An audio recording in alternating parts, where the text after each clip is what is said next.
আল্লাহর জাতের কসম করে বলছি মুসলমান শুনো, ওয়াকাল রাসূল, রাসূল বলবেন ইয়া রব, হে আমার প্রভু, ইন্না, নিশ্চয়, আউবিত্তাখাযু হাযাল কুরআন, আমার রাসূল বলেন আমার রব, যেই কোরআন তুমি আমাকে দিয়েছিলে দীর্ঘ 23 বছর, দীর্ঘ 23টা বছরে তিল তিল করে প্রয়োজন অনুপাতে আমার কাছে তুমি কোরআনুল কারীমকে নাযিল করেছিলে।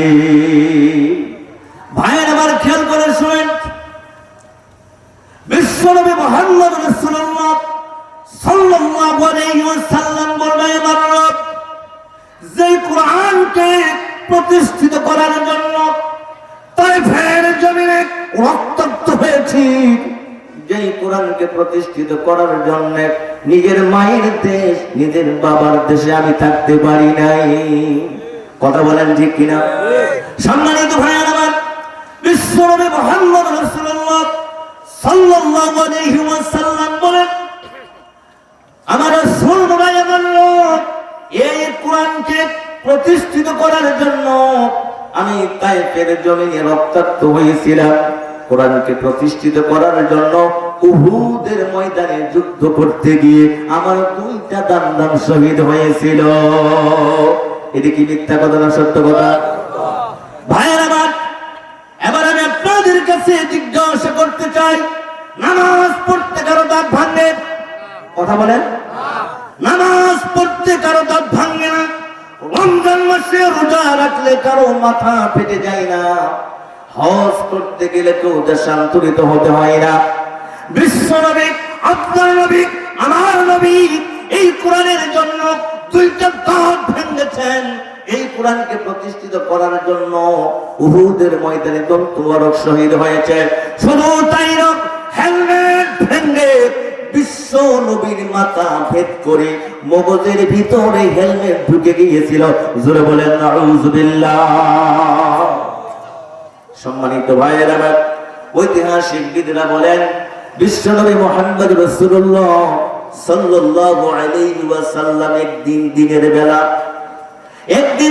বেলা আমার রাসূল বলেন আমি একটু গোসল করব, পানির প্রয়োজন। হযরত মাইশা বলেন আমার রাসূল গোসল করতে চাইলেন, আমি তাড়াতাড়ি রাসূলের জন্য পানি সরবরাহ করলাম। এরপরে বিশ্বনবী যেখানে দাঁড়িয়ে গোসল করবেন অথবা বসে গোসল করবেন ওখানে একটা তক্তা বিছিয়ে দিলাম। তক্তাটা বিছিয়ে দেওয়ার পরে আল্লাহর নবী তক্তার উপরে বসলেন।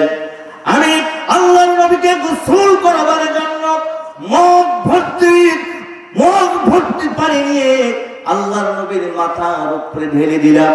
পানিগুলো মাথা থেকে বেয়ে আল্লাহর নবীর দেহ মোবারক গুলো ভিজে যাচ্ছিল। আমি এইসব রাসূলের পিছনের দিকে চলে গেলাম, পিঠটাকে মুড়িয়ে দেওয়ার জন্য, পেটটাকে মুড়িয়ে দেওয়ার জন্য, ময়লা মুক্ত করার জন্য। আমি যখন রাসূলের পিঠের দিকে তাকালাম, তাকাইয়া দেখি মাথার নিচ থেকে শুরু করে কোমর পর্যন্ত অগণিত কালো কালো দাগ দেখা যায়। জোরে বলেন সুবহানাল্লাহ। সম্মানিত ভাইয়েরা আমার, এই দৃশ্য দেখার পরে হযরত মাইশা বলেন ইয়া রাসূলুল্লাহ, ইয়া হাবিবাল্লাহ, আপনার কাছে একটা প্রশ্ন করতে চাই, যদি আপনি অনুমতি দেন।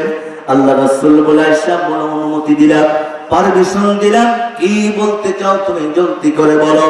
হযরত মাইশা বলেন ইয়া রাসূলুল্লাহ, আমি আপনার কাছে জানতে চাই আপনার জীবনে কোনোদিন বসন্ত রোগ হয়েছিল কিনা। হযরত মাইশা প্রশ্ন করার পরে আল্লাহর নবীর চোখ মুবারক থেকে পানি বের হতে শুরু হলো। দাঁড়িয়ে বেয়ে জমির উপরে পানিগুলো পড়তেছিল। হযরত মাইশা বলেন ইয়া রাসূলুল্লাহ, আমি বুঝতে পারি নাই আমার প্রশ্ন শোনার পরে আপনি কষ্ট পাবেন, আঘাত পাবেন। যদি আমি জানতাম আমার প্রশ্ন শোনার পরে আপনি কষ্ট পাবেন, তাহলে এই রকম প্রশ্ন আমি জীবনও আপনাকে জিজ্ঞাসা করতাম না।